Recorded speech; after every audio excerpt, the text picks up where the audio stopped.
এই দেখেন রাস্তার পাশেই বাজার, বাজারের দোকানগুলা শুধু বাতিগুলো দেখা যাইতেছে, লাইটগুলো দেখা যাইতেছে, অন্য কিছুই দেখা যায় না।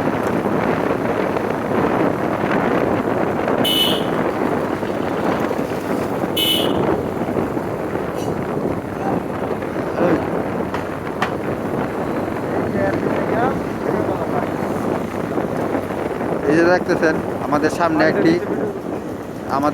সামনে একটি বড় ট্রাক আছে। ওই গাড়িটা আমাদের খুব কাছাকাছি আছে, তারপরেও দেখা যাচ্ছে না।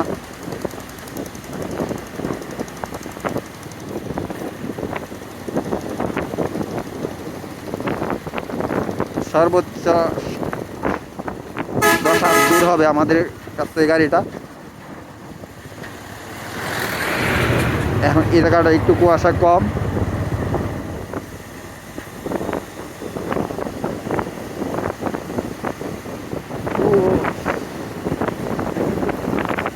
এখন আমরা চলে যাচ্ছি আমাদের গন্তব্যে। হ্যাঁ, এই জায়গায় অল্প কিছু জায়গা আছে কুয়াশার একটু কম আছে।